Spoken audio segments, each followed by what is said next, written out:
Record button. Great. Well, hello, everybody, and welcome to today's program on green cleaning. My name's Marlene. I'm a health coach and a health educator. And today we're going to be talking about how you can keep your home clean while protecting you and your family's health using safer cleaning products. So basically, we walk into any grocery store and you're going to see at least an entire aisle or more of cleaning products displayed, and many of them are labeled natural or green, fresh scent, different things like that. So it's hard to know what is actually safe for your family or not. There's a whole thing called greenwashing, which we have with a lot of different products, not just house cleaning products, but also food products and different products where, companies will use those terms like fresh or biodegradable, whatever, to make us feel as though we are picking a product that is better for the environment and better for our family's health. And truthfully, most of these terms really just have no qualifiers. They're not, you can use them on anything. You really don't have to qualify. So it's really hard to know, even with some of our, quote unquote green products, what actually is a safer product for our family to use. And unfortunately, in the US, most of the chemicals that are used in our cleaning products, they do not go through a rigorous review for their safety. According to our own Environmental Protection Agency, of about 3,000 different chemicals that are sold and used in products in the US, a full review of the toxicity of those chemicals has only been done on about 7% of them. And furthermore, manufacturers are really not required to post all of the ingredients on a product label. So consumers are often left in the dark with regards to that. I've seen products where they might list one or two products and then 99% would actually say like 99% other ingredients. So they don't really have to do that. So how do you know what is safe? And well, if you're looking at a lot of the products that are being sold today, you'll see that they often come with warning, danger, poison signs right on the back. And so it's always worth taking a peek at that to see see what the toxicity is when you see some of these signs. And even, cute little products that the little sunflower and the green label will often have those same things. In California, there's actually a Proposition 65 where there are certain chemicals that, although the EPA still allows them in products, in California, they have a specific warning sign for those products that you have to know about. And this isn't just in cleaning products. Again, it's in household goods, different things like that. It often seems contradictory to me that we use these products to clean our homes, to try to make our homes safer and cleaner, and yet they're loaded with all these labels. And the effects on the human body from many of these chemicals can be significant, and not just by accidental ingestion, although that's an unfortunate thing that happens often, as we see a lot of calls to poison hotlines and children getting a hold of dangerous products. So even though that Windex under the bathroom sink doesn't seem like much of a problem, if you've got little kids at home, that can be very dangerous to them. So, those are the things that we want to be thinking about in terms of the products we're using. So beyond the common issues of, irritation to your eyes, your nose, your throat, ingesting them by accident, a lot of these chemicals that are found in these products are related to increases in respiratory diseases, in allergy, in asthma, and even in some cancers. There was a study found that women who were exposed to heavy duty cleaning products regularly had higher percentages of even breast cancer. And many of these products produce what they call VOCs, volatile organic compounds. These are basically chemicals, kind of dangerous chemicals. Think of the smell you get, the off-gassing from paint and carpet, etc. Well, same smell can occur in many cleaning products, things with aerosol sprays, air fresheners, chlorine bleach, even rug and upholstery cleaners, even some detergents and dishwashing liquids. And oven cleaners, certainly, if you've ever used an oven cleaner, you know that smell can be very strong. So, and then even ingredients that sound as simple as fragrance can actually be a combination of chemicals that have been shown to disrupt endocrine system. So things like phthalates and parabens.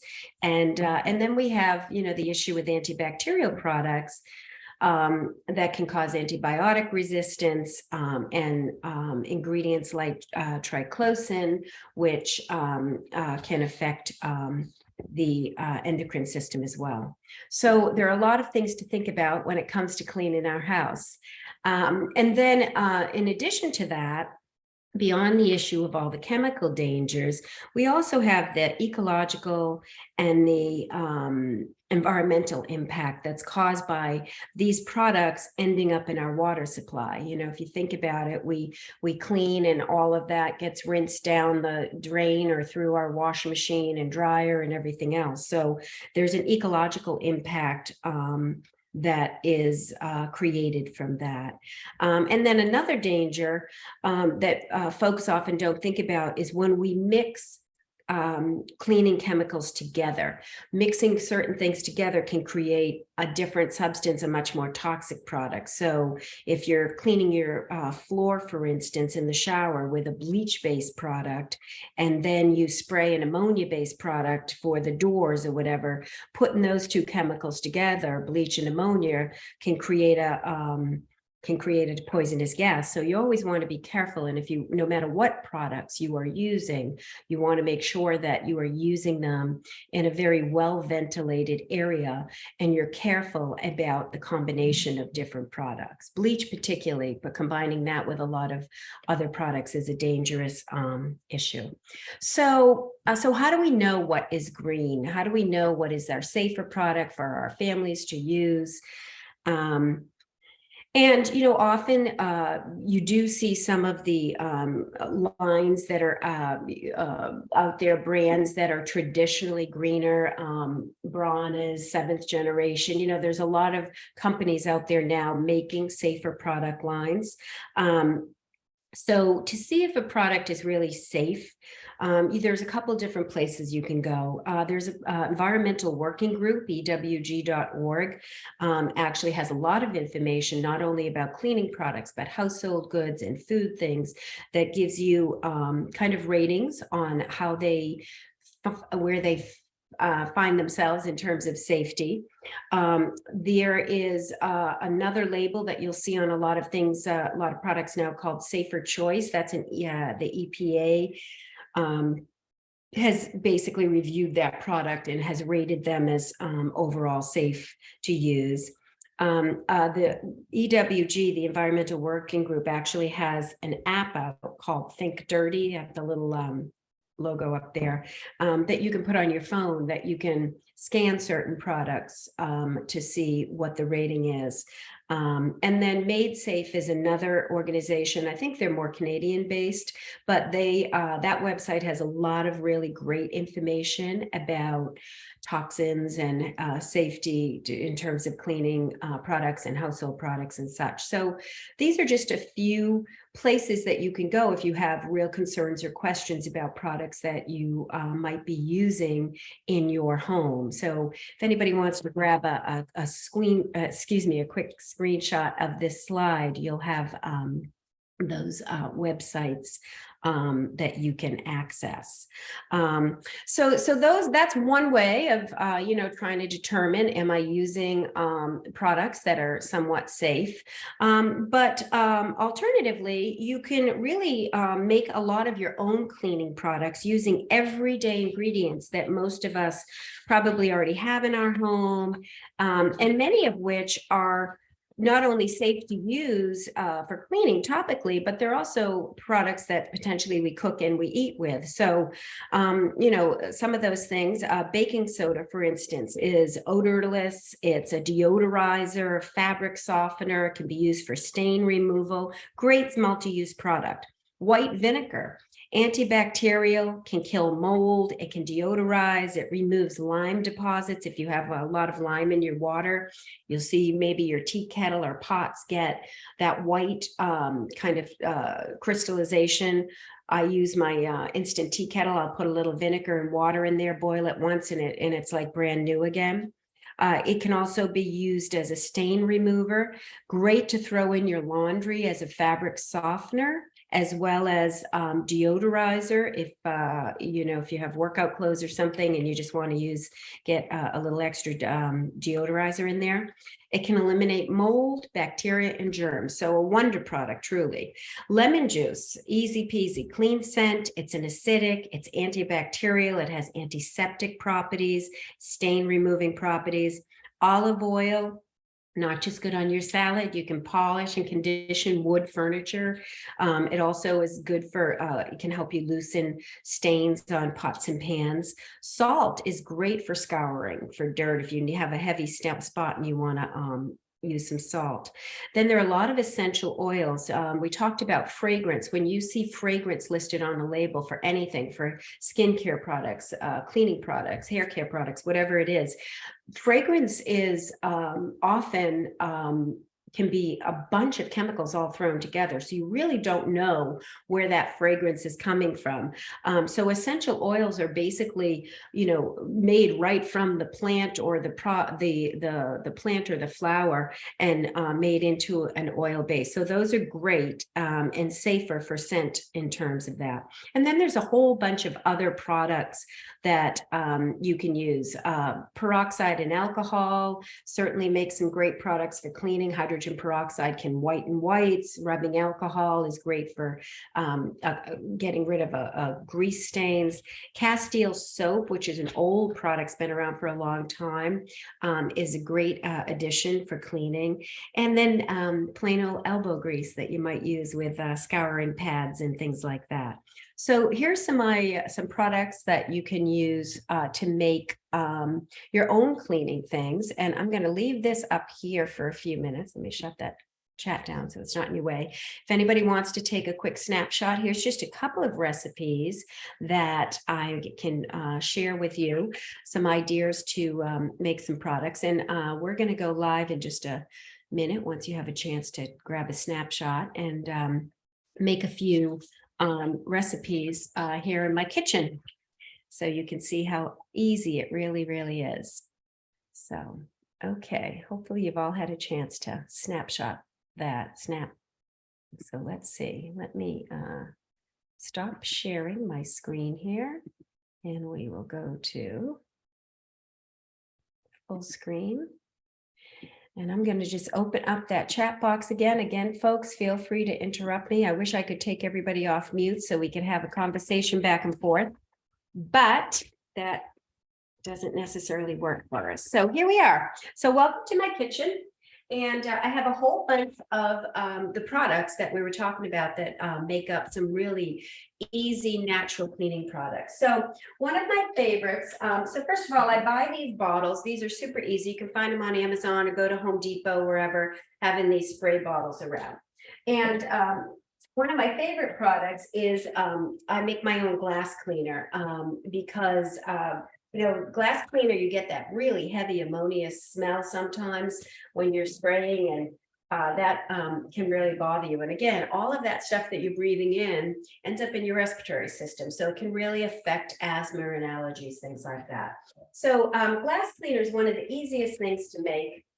And you know, you see these huge jars of vinegar, jugs of vinegar, and you wonder who uses those, but I do. I use it for a whole lot of things. I use it in my laundry. I use this with water to clean my floors.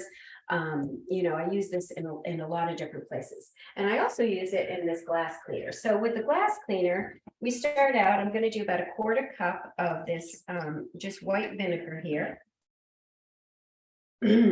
Start with that. And pop that in my little bowl. Actually, I'm gonna use the funnel so I don't end up making a mess here. And then I'm going to use some isopropyl alcohol. So this is 70%. I used to have a recipe to make your own hand sanitizer that used 90% isopropyl, but the 70%, this is the stuff you'll normally find on the shelf in CVS. This is the kind of alcohol that you'd have for, you know, in the medicine cabinet, in other words. So I'm going to do a 1/4 cup of this alcohol. See where we are here. There's my half, there's a 1/4. The alcohol and the vinegar together, and then 2 cups of water. Super easy here. And this is awesome because it does not have a strong scent. And the vinegar smell that you can smell originally dissipates very easily. It actually serves to be almost a air freshener in and of itself when it dissipates. And super easy to make. Anytime you're doing any kind of combination of things or any kind of cleaning products, though, make sure you're labeling that jug. And if you're using any kind of fresh lemon scent or anything, you want to put a date on. Yeah, alcohol and vinegar together do generally have strong odors. Always you want to make sure that you're ventilating well, no matter what you're using to clean with. You don't want to be smelling that without it, but this is terrific. You can also make glass cleaner. Some people use just vinegar and water, but that vinegar smell is the same as when I use it on my floors. Is strong at first, but it dissipates very quickly. So this is just a terrific glass cleaning product. And, you know, the other thing I do is I always want to use you can either use newspaper crumbled up. That's a old trick my dad used to do all the time. Or if you're using a cloth to wipe after, paper towels are going to have a lot of lint on them, and they're also a little bit more wasteful. So what I always like to keep these really cotton, non-linty towels around that are really great for windows and glass cleaning. So that's super easy glass cleaning recipe you can do. So the other one is an all-purpose cleaner. This is something that I would use again on my counters and anything else. So all-purpose cleaner, we're using that 1/4 cup of vinegar again. As I told you, we use a lot of vinegar in this house. So I'm going to use that vinegar again. And again, it has that antimicrobial properties. It's good for grease cutting. So, you know, vinegar is kind of a wonder ingredient here. So I've got my vinegar. And then I'm going to use a little bit of a it's not antibacterial dish liquid. So I've got this 7th generation one. And as you can see, it does have that label there, safer choice. So look for that label on some of your products if you're starting to look for different products. I've got about 1.5 teaspoons of this liquid, dish liquid. I'm going to just pop that in there. And then 2 cups of water here. And then you can use a essential oil if you want into this, or just fresh lemon juice. I have used the 7th generation that actually has a scent. It has a citrus scent already. So I don't necessarily feel like you need to, in this jug, use additional scent. And again, if I was using natural lemon juice that I squeezed from lemons, I would want to just put a date on this because you don't want that for too long. That can go a little rancid. So this is my all-purpose cleaner for counters, you know, just wiping any surface down. So that's great. One thing about products that have vinegar in it, though, if you have a marble or whatever, you just want to make sure you wipe that off after. You don't want to leave that sitting for too long because it can be somewhat corrosive to your marble. So that's my all-purpose cleaner and my glass cleaner. So a couple of other things. One of the huge ingredients that I use a lot is baking soda. And again, not just a little box, I always have the big one around. baking soda is an amazing product. When you mix baking soda and vinegar together, they can really help do things like unplug a drain. They foam up. So I'm just gonna do a little science experiment here. So if you have a clogged drain, for instance, a lot of those drain cleaning products are very, very caustic. You will see skull and bones on most of them on the back. They have caustic substances in them to try to clean through. Keeping a drain fresh and clean, regularly doing something like this will be really helpful. And if you have something that's really stuck, you know, a drain snake, which isn't a chemical base at all, just using a snake to get in there is really helpful. But for a drain cleaner, you know, basically what I'm going to do, if this is my sink and it's all stuck, I'm going to pour a little baking soda in there, maybe about a half a cup or so, in and around the drain. And then I'm going to pour an equal amount, half cup or so of vinegar in there. And you can see what starts to happen is this bubbling effect that goes on. And basically with drain, I'm going to let that sit in there for maybe upwards of a half hour or so. And then I will pour hot water from my tea kettle or something down the drain with it. Now, a couple caveats there. If you have metal piping throughout your home, copper piping for your water and whatever, that would be fine. If you have PVC or plastic piping, you don't want to use boiling hot water. You want to use just tap hot water to go down. So this will help to get rid of some of the gunk that ends up in your drain, and it will also refresh the drain. So great thing to do regularly, even if you don't have a clog in, you know, things like your bathroom sink and such. So this is a great little gadget for that. Now, that same product, the baking soda and the vinegar together, also makes a great toilet bowl cleaner. So the same idea, I would sprinkle that baking soda around the edges because it acts a little bit as an abrasive as well. And then pour some vinegar in there, get that bubbling effect happening from it. You can also, if you want a scent, put in an essential oil. I have a little bit of a lavender oil here that I use. Pop in a couple drops of an essential oil. Let that sit for a little bit of time. And then go back in and using your brush or whatever you use, scrub around, and that's going to refresh and really clean your toilet bowl cleaner as well. Because again, a lot of toilet bowl cleaner products have bleach in them and other really high scent. And, you know, honestly, I'm right here. No horrible scent coming off of this, you know, a little bit of the vinegar scent, but you don't have a lot of bad scent smells coming off of that, not a lot. So that's a couple of things. Now, another great product that I like to use if you have wood products, aerosols, you know, I'll often have the aerosols products often can be a little problematic for people with breathing issues. So I like to use a little bit of olive oil here, just going to throw some in there, super simple, and squeeze in some lemon juice with it. Let that product, stir that product up a little bit. And then real easy, I'm just going to pop that on a cloth, use a little bit of that. And it makes a great wood polish.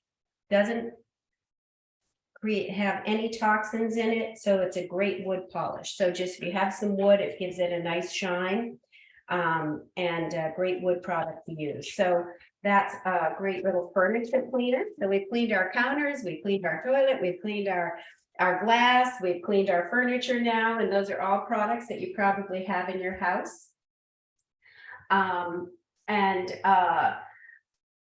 Let's see, what was the next one I was going to do? We have glass cleaner, rust remover. So, you know, a lot of times you get baking pans and they start to get that kind of rusty finish on it. So great for rust removal is a little bit of salt on there. Let that sit. This is just large crystal sea salt. I'm going to throw some more lemon juice on it in here. Let that sit for a while. That is going to make a nice little paste in there. And it's an abrasive, and then super easy. You can use a Little non-abrasive sponge here. Let that sit and wipe that up. It's a great way to take rust off your sink and off your baking pans, things like that, and then rinse that out. So easy way to do that.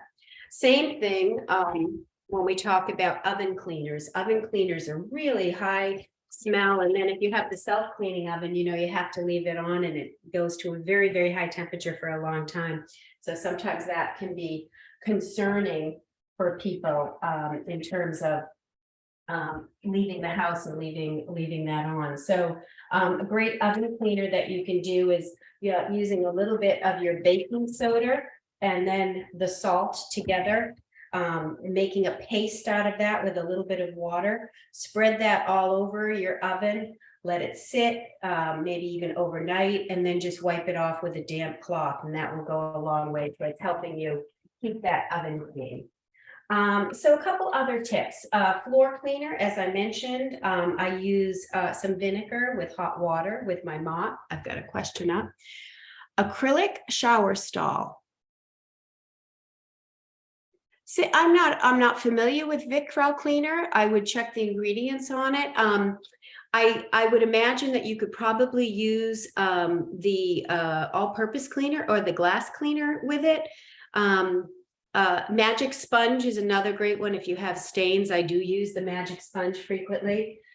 So that might be beneficial, but I'm not familiar with Vicryl cleaner, to be honest. So, but I would check the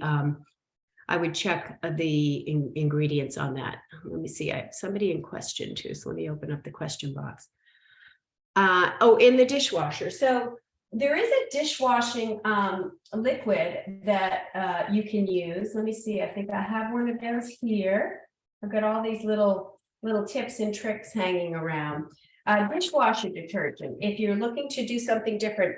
So it's a 1/4 cup of what they call washing soda. So washing soda, Arm & Hammer used to make, it's different than baking soda. It sort of doesn't have the big sudsing effect, basically.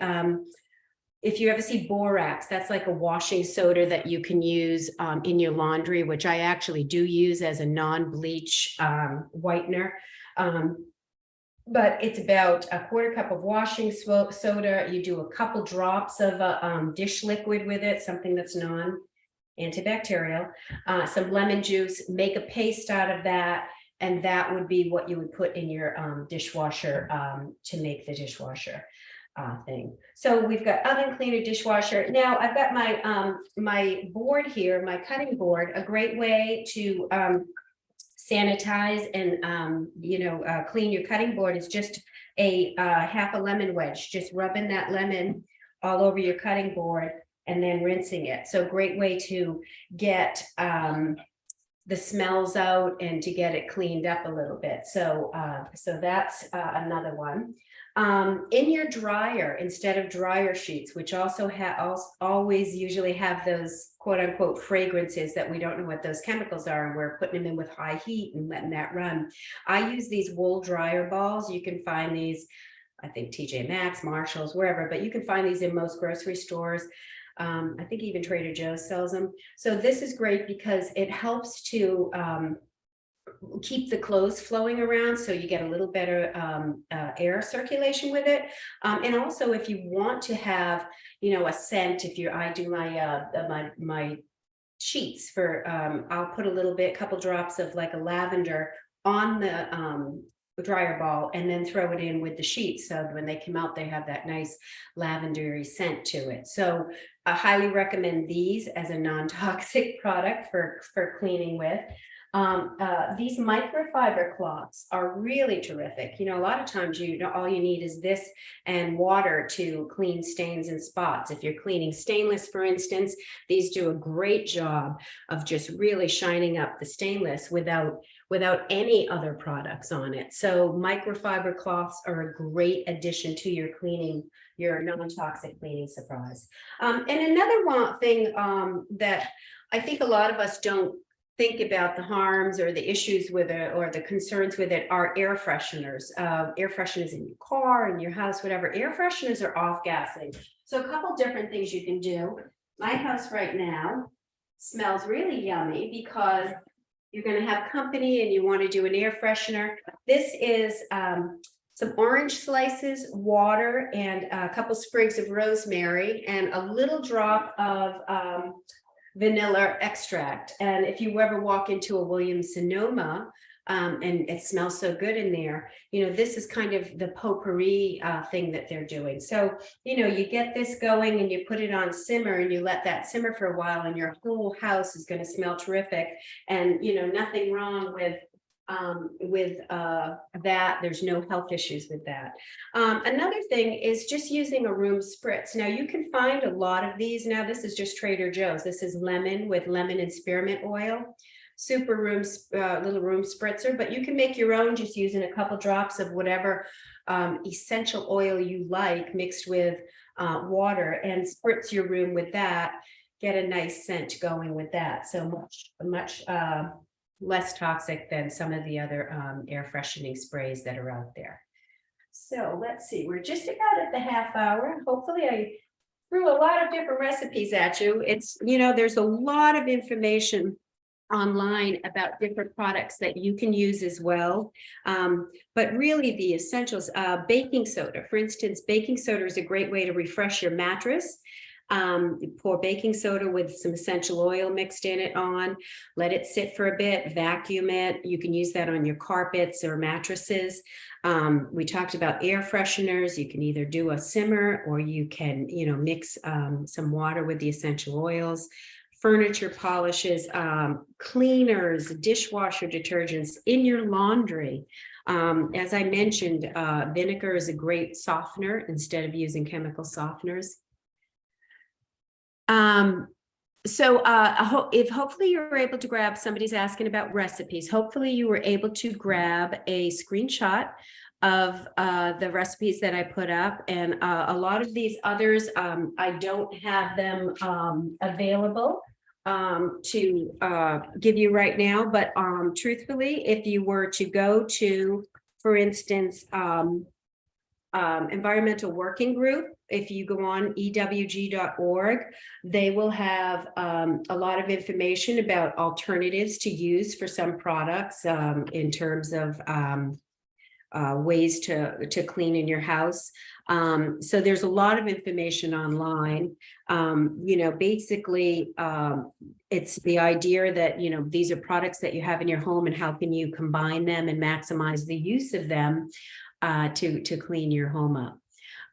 Think about baking soda, salts, things like that. Great for scouring, great for cleaning.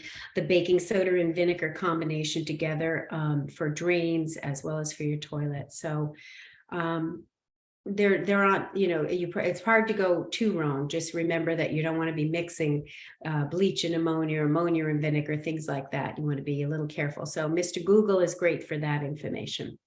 So I am going to stop recording here. Let me see if I can get up there to do that.